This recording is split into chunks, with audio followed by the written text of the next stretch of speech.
Yes, you read that title right. Dead by Daylight is finally going to address their quality of life. Now, there are some downsides to this, like a 3-week delay on all game modes coming up and any of the initiatives that they had in their previous, roadmap, which is a-okay if you're going to be fixing your game, so thank you, Behavior. But here's everything you need to know about the Quality of Life Initiative 2025. I'm going to go through Phase 1 and Phase 2. So, to combat the slugging that we've been having since the Mori rework, there's going to be 2 scenarios that can put you in surrender state. So all remaining survivors have been slugged, or all remaining survivors are bots. Now, once these instances occur, players will be able to use the surrender option, ending the trial while retaining the blood points they've earned and escaping the disconnect penalty, which is really amazing because slugging has become such a huge issue in the game, and I'm excited to see how this plays out.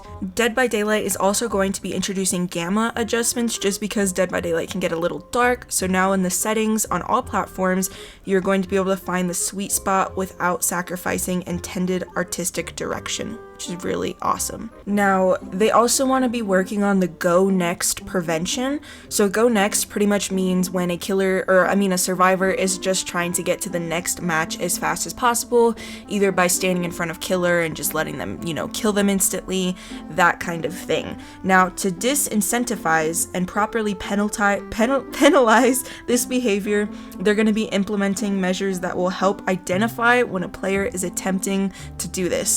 Now, once they're identified, they'll receive a disconnection penalty point and lose an entire grade. Now, the only thing that I think could be a problem with this is maybe misidentification, especially just in the system how this could go. So they're going to be keeping a close eye on this system just to ensure its accuracy, but I don't know how this is going to go. I'm a little bit nervous about this one, but I know that I have faith that they can do this correct. Another issue that they're going to be addressing is extreme hiding and body blocking prevention. So extreme hiding is pretty much when a survivor will just start hiding and not doing any of the gameplay tasks because they're just waiting out the clock. Now, to combat this, they are going to be changing the way AFK crows operate so they can more accurately identify when a player is deliberately avoiding engagement. So, once a player receives crows, their location is going to be immediately revealed to the killer, and they're also going to be incorporating a feature that allows players to lose collision after receiving a third AFK crow, which should prevent instances of body block related griefing. Now, that last one, I don't quite understand. I've never faced that or seen that ever, so I don't quite know what that means, but if anybody wants to explain this to me in the comments, feel free to, but I don't understand the whole body blocking thing with the crows and AFK thing, so yeah. Now, something that I'm very, very sad about are map offerings.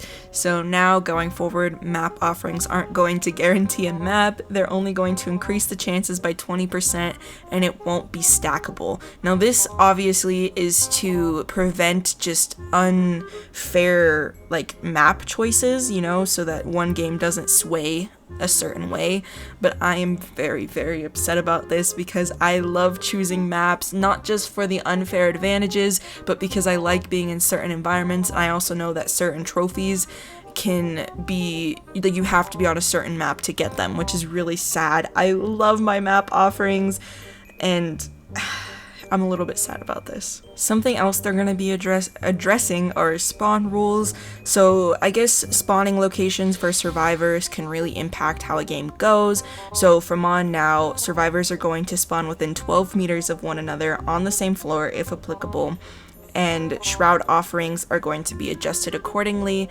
I am also a little bit sad about this one, but it's not too big of a change. I understand why they're doing it. They want to give killers a more fair advantage over this, so we'll see how this plays out, but I don't know. They're also going to do improved AFK bot detection. I've never faced this problem, so I have no idea what they're really talking about, but players that use AFK bots can be frustrating to have in your trial, and they're working on improvements to their detection system so they can quickly identify and penalize them accordingly. Still don't know what this means, but they're gonna work on it. They're going to be having another addition to the blood point spending. It's gonna be bulk blood point spending.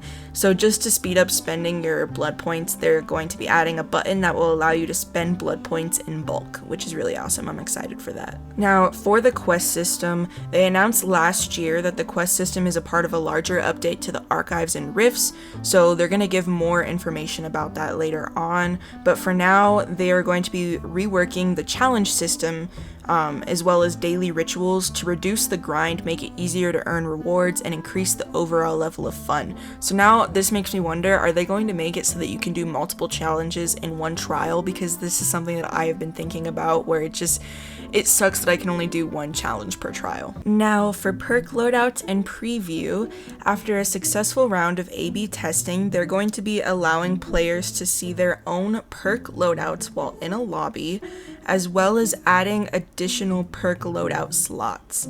Now, this is kind of interesting. I don't know how this is gonna go over, but they think that these changes are going to help with Dead by Daylight's health, and I'm very excited. Now, since this is just phase 1, it's only going to be taking place, or this is going to be taking place from April to June, and then phase 2 is going to be from July to December.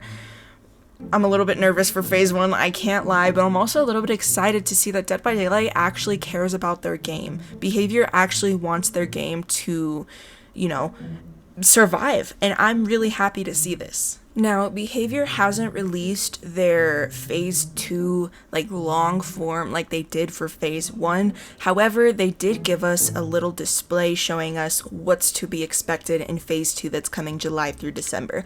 So they're going to be doing anti-slugging continued improvements, anti-tunneling, anti-camping, MMR update, map and key item balancing. So I'm a little bit nervous, but hopefully they can do this very, well, and I'm super excited to see what they do. But subscribe for more updates on Dead by Daylight. I always try to keep you guys updated and just Dead by Daylight content in general, and I will see you guys in another video. Please give this video a thumbs up just so I can help get this across to more people and grow my channel. I'll see you in another video.